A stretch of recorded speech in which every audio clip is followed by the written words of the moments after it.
Hello, Snugglebugs. Welcome to today's card review for the Whizbangs Workshop Warlock Cards. W's.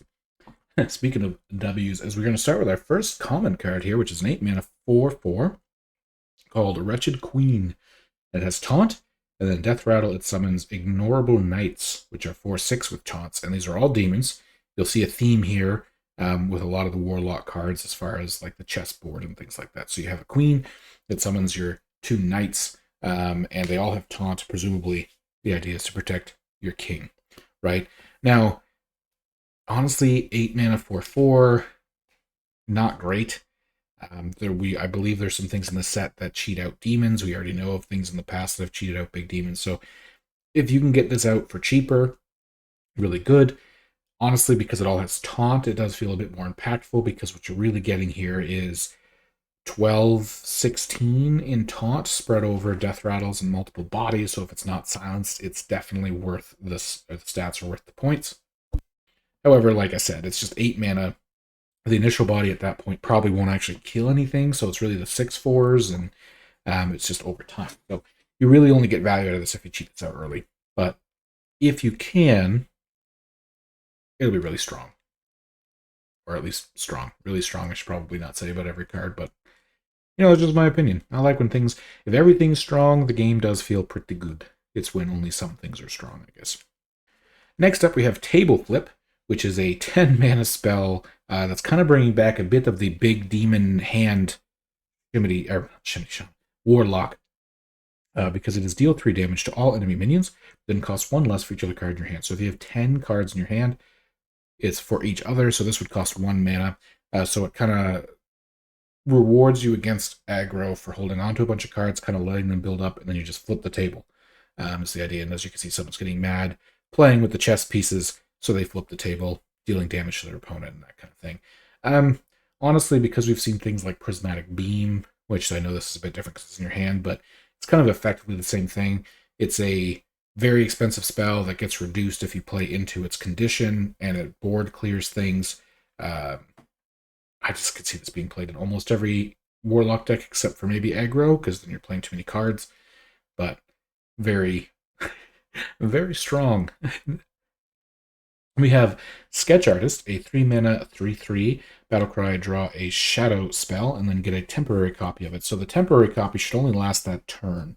So 3-mana 3/3 draw a card is just good, in my opinion. Like, that's just, you're going to play that in any deck that has a shadow spell, in my opinion.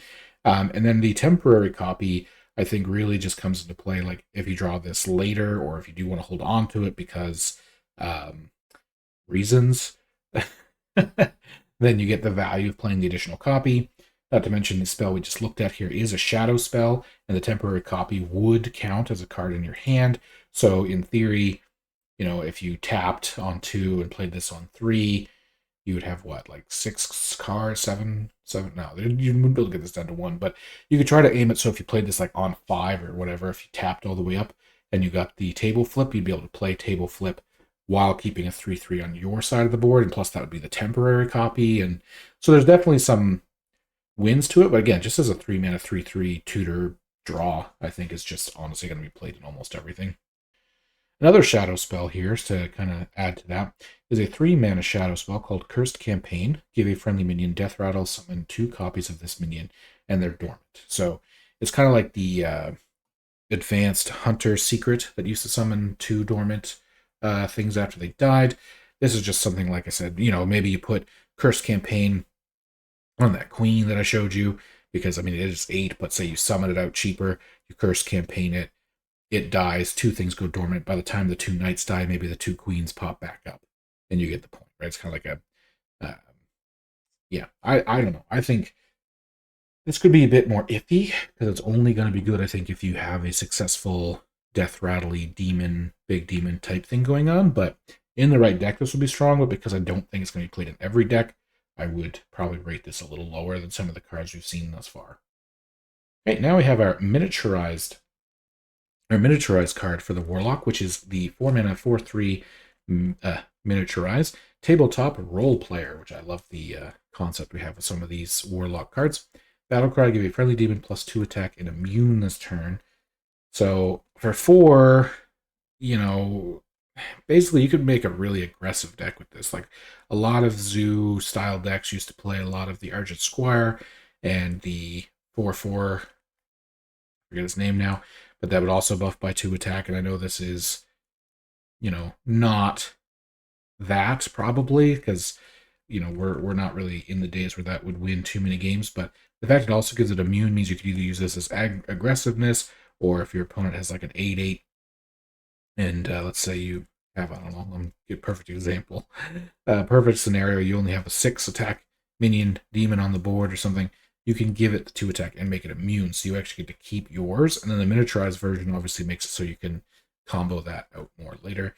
So specifically for demons, it makes me feel like this might not be used in everything, but I can't discount the miniaturize on most of these new cards. So I'm going to be optimistic that it's going to be good, but it's not as exciting as some of the other ones. And our next chess piece, actually. So far, technically, we've seen a queen and a knight, but here we have the malefic Rook. So to kind of go back to some of the malefic cards I think we've seen in the past, we have the 3 mana 5/6 demon battlecry, attack your hero. So yes, it technically is 3 mana 5/6 damage your own hero for 5, which is obviously pretty painful.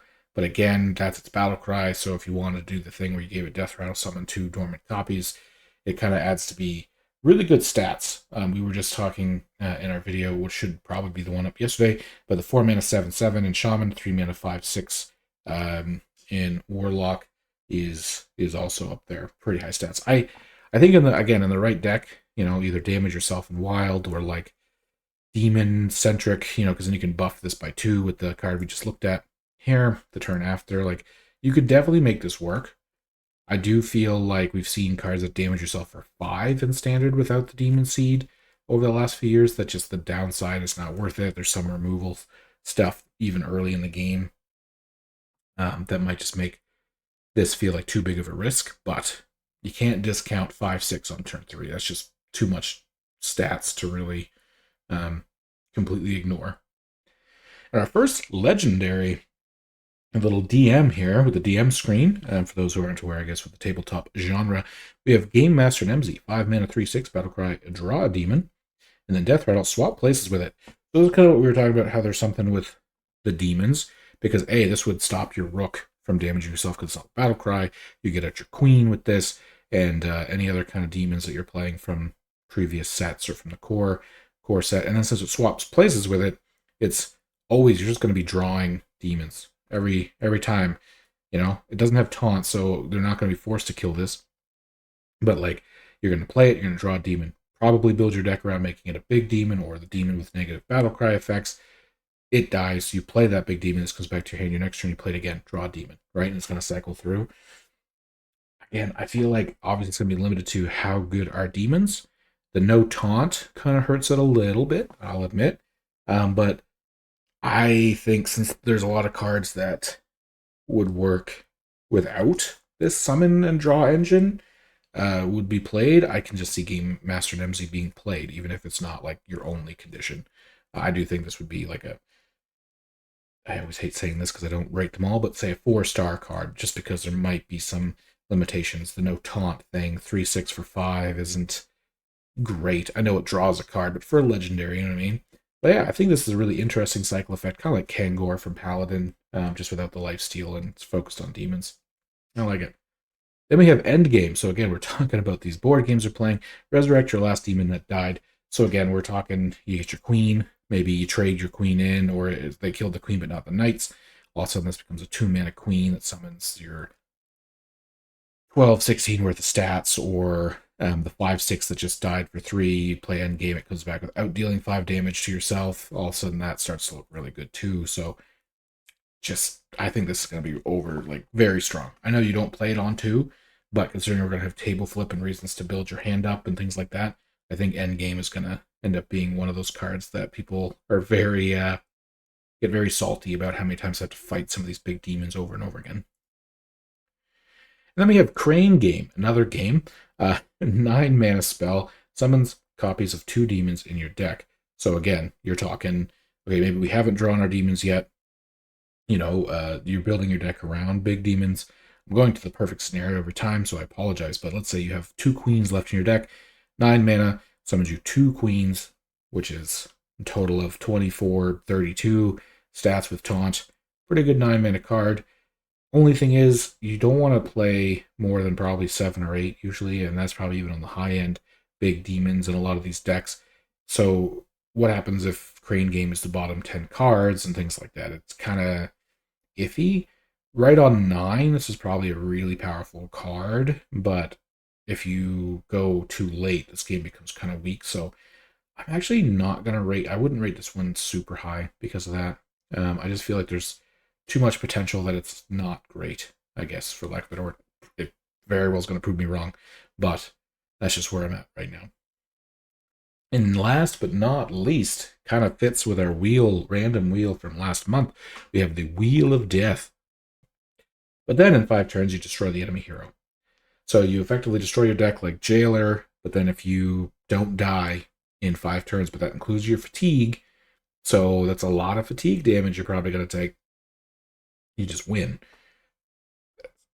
I personally don't see that being great, but, maybe you do something where, like I said, you summon like a bunch of queens and you have a bunch of ways to bring back taunts and you feel confident that your opponent's never going to hit you in the face. Things like that. It could be fun.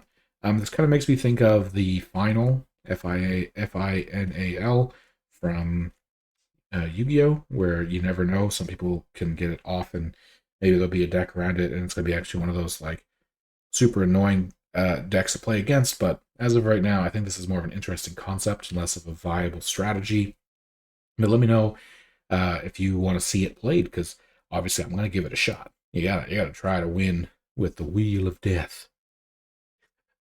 But with that is all of the Warlock cards in the set. I think it's interesting, definitely going back to big hand demon type things, which I always was one of my preferred methods, other than maybe curses with Warlock. So let me know what your thoughts are. I'm excited to give it a shot, and I'll see you in the next one.